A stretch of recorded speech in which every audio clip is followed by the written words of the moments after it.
go. Streaming from South Africa to the world.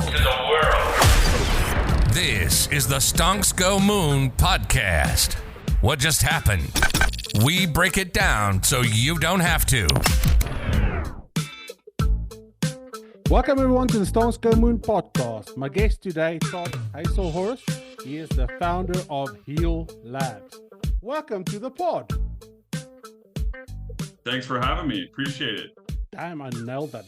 Doesn't usually happen on the first day. Heale stands for Hyper-Enabled Autonomous Logistics Ecosystem. Clever, but a mouthful. Very clever. Who came up with that? So some friends and I were throwing around some different names and acronyms, and it just sounded right. We just landed on it. I like it. And ultimately, the outcome of what we're building is a hyper-enabled autonomous logistics ecosystem. It's going to take us some time to get there, but also ultimately, not only automating data, but also automating shipments. And as we move towards autonomous vehicles and stuff like that, we want to be the infrastructure that moves the future of logistics. Okay, but let's get into that, because why I wanted to talk to you is I've got 17 years experience in the transport industry, mainly with fuel tankers. And I saw what you guys were doing, and I'm like, this is interesting, because transporters are notoriously, they've got a lot of hesitations when you bring in new technology, right?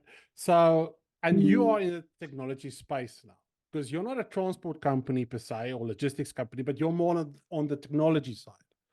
The tech company. Okay. So how are you marrying the tech aspect that you want to do, right? Or what you guys are doing with this traditional transport close-knit system, the old school ways of thinking?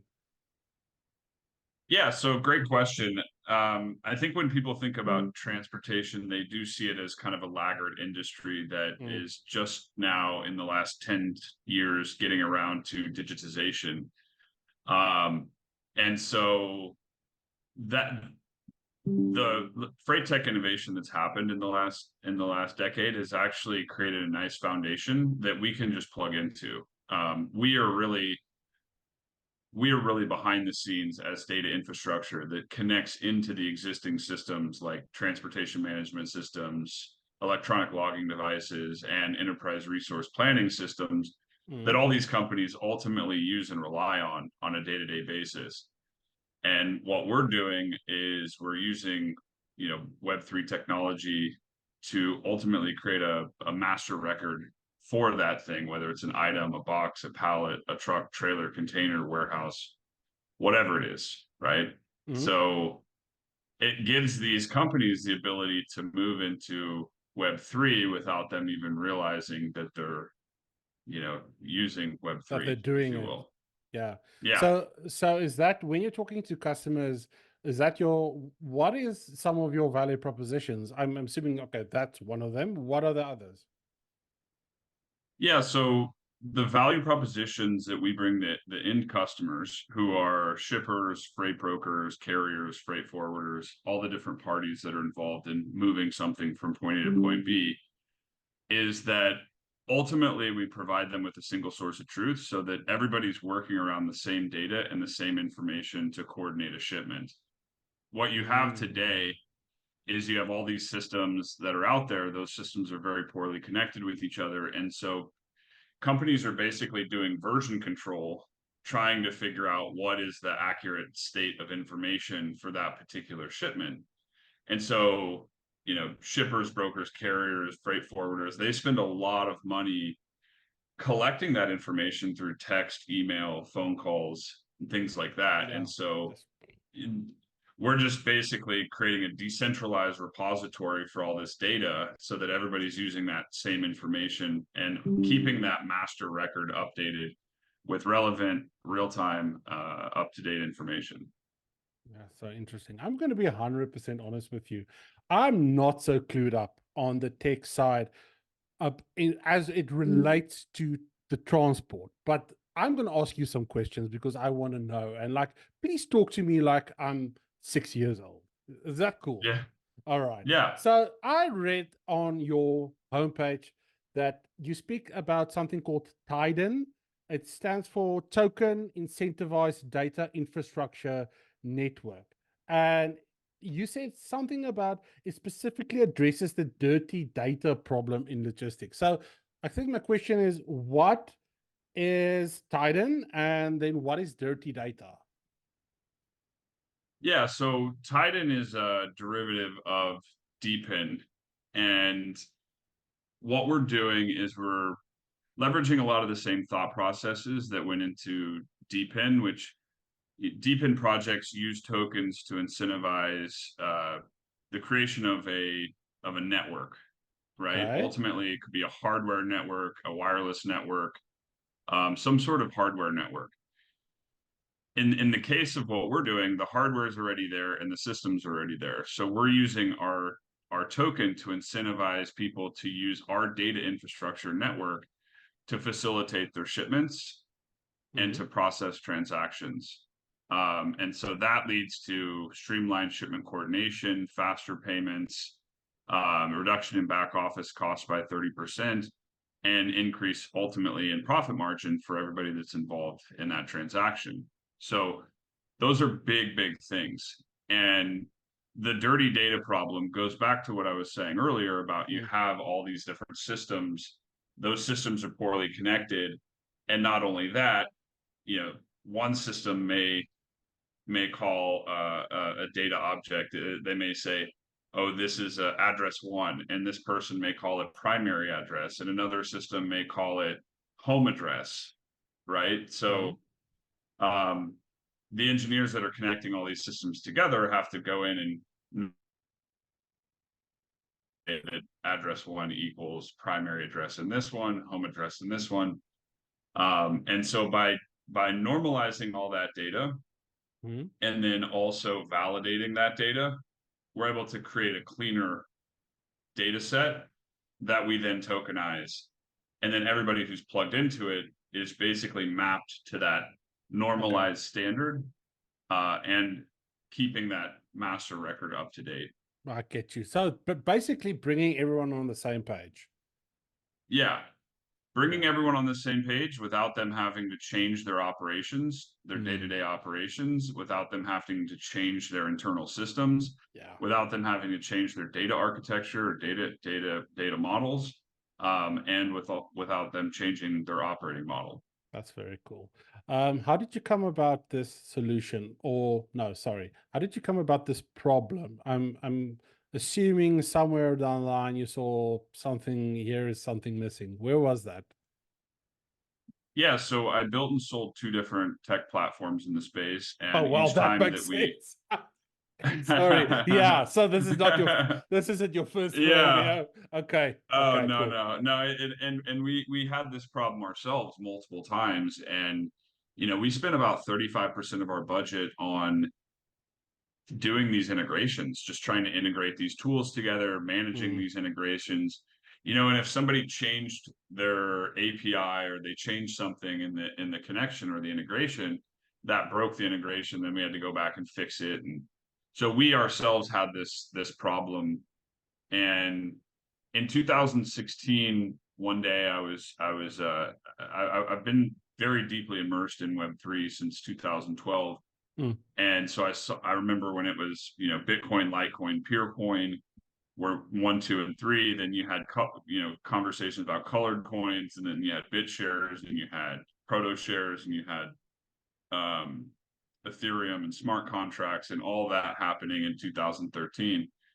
And so I saw the rise of this technology on one side, and then as somebody in the logistics industry on the other side, there was a convergence that happened in 2016, at least in my mind. One day I was shaving my head and cutting my hair, and all of a sudden I just had this flash of insight. Yeah. Where the whole idea came to me. And it was very profound experience, because it was one of those aha moments. And this was in 2016, right? 8 years ago. And I knew at the time that the technology wasn't right, and that it wasn't mature enough, and ultimately I had to wait. I had to wait for 6 years. And the reason I had to wait is because you didn't have layer 2 scaling protocols. You didn't have account abstraction. You didn't have zero knowledge proofs. You didn't have a lot of the core infrastructure that we have now that is necessary to actually do this in a way that that where from a user's experience perspective, a truck driver can use it, a dock worker can use it, or people within the industry can use the technology, right? And so I had to wait so it could become scalable, low cost, high throughput, all the wonderful things that we have in current technology and infrastructure in Web3 today. How was that waiting for you? Was it a conscious waiting, or was it sort of, were you agonizing over it? Were you like, listen, when is this going to happen now? Like, what was that for you? Because 6 years is a very long time. It is. Yeah. So what was, I think it wasn't agonizing for me. I knew that there was going to be the right timing at some point. And what I did get the opportunity to do is see others try it before me or go before me and learn from the mistakes that they made. And there was quite a few out there that attempted and ultimately failed because it was bad timing. It was the wrong approach. They didn't understand tokenomics. They didn't understand tokenization, and really this technology is very complex, so it's hard to actually understand the technology itself. But I had an advantage because I've seen the migration all the way from the early days, and followed a lot of the innovation and leadership that was happening in the space.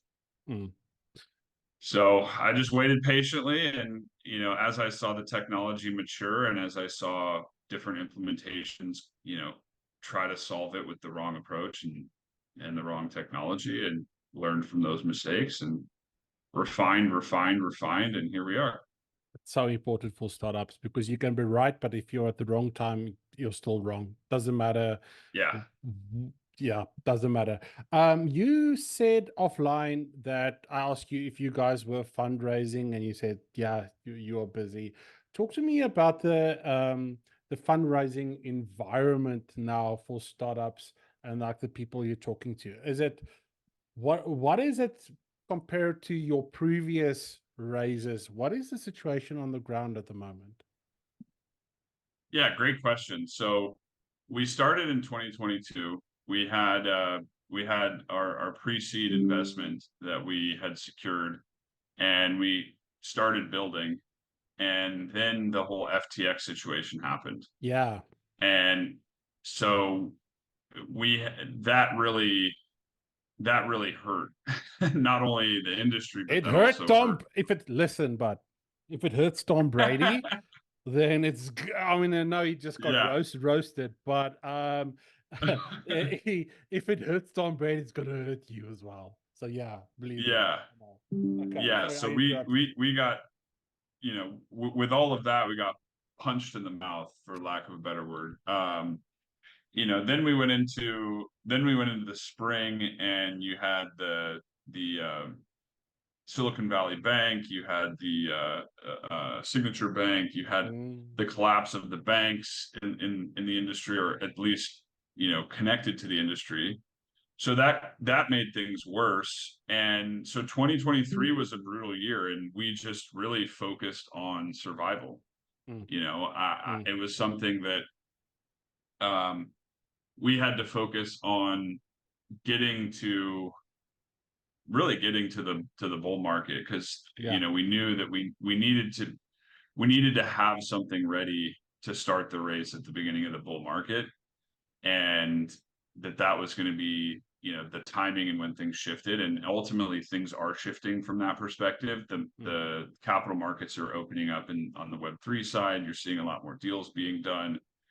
And for us, it's uniquely challenging because we're doing something that's very new, not only in logistics, but also in Web3.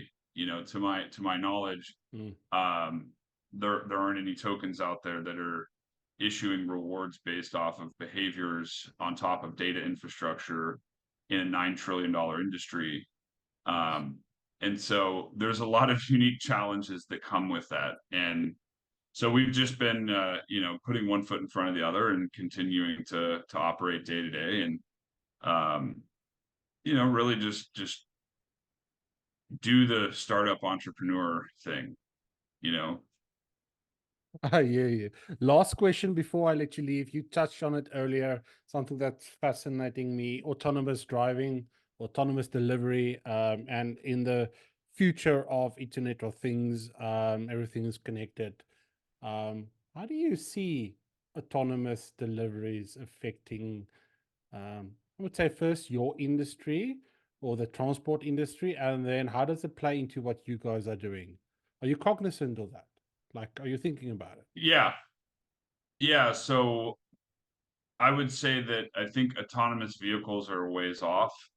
There's a lot, on the regulatory side that needs to be taken care of. There's insurance. There's all sorts of issues that need to be worked through. And so I think and also I'd say there's some even on the technology side, but so we're a little ways off from that. The way that I've always looked at Heale is as a data settlement and transaction settlement layer for the logistics industry. So it doesn't matter, if it's people or if it's machines that are facilitating the data exchange and the shipments and the transactions. This infrastructure is really built to create an ecosystem for those types of things. So, we designed this in a way that as the industry changes its state, the network and the technology also changes alongside of that to adapt to changing conditions in the logistics market. I love it. You've basically future-proofed the business. That's what you've done. Yeah. Because even if our robot overlords come, then you're still in business. Well, yeah, they need data at the end of the day, and I have this. I had another aha moment a couple years ago, where I realized that ultimately the AI requires data, and it requires good data, clean data, accurate data, because it's ultimately garbage in, garbage out. And so it can't make decisions with bad information. It can't make good decisions with bad information. Yeah. And so I had this realization that, economies of the future could be ultimately data economies, that, people generate data in their day-to-day activities, and the quality of that data, the accuracy of that data, ultimately they could get rewarded for creating that data, collecting that data, and providing that data to, decentralized AIs that are using that data to provide products, services, make decisions, and things along those lines. So it's kind of a... Yeah, is this something that you're working on in the future, or is this something that you're working on now? Well, so this is a core foundation of what Heale actually is. This data infrastructure.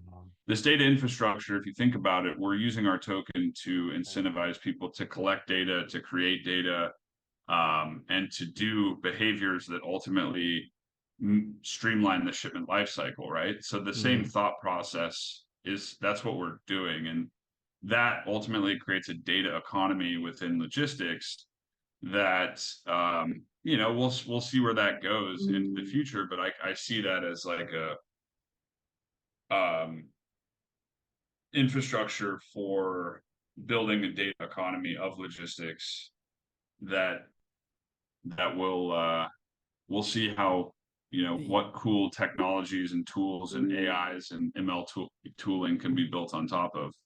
Yeah, and that's the thing, is like, you don't know how long you have to wait before the second aha drops. Yeah. And I know there's people out there that are way smarter than I am, and I just want to provide them with the tools that they need to leverage this data to create, tooling and bring about efficiencies in the industry. Awesome. Todd, thank you so much for joining me today. If the listeners want to go and connect with you and Heale, where can they do that? Yeah, so you can find us on X at Heale Network. You can find me personally. My handle is 0x Todd Guru. Or you can go to our Telegram channel at Heale Community. And or you can go to our website and you can see all of our different community channels and engage. And go check them out. We'll put all the links in the comments. Thank you so much for joining me today. Yeah, thank you. To our listeners, peace, love, and prosperity. I'll catch you in the next one. Cheers.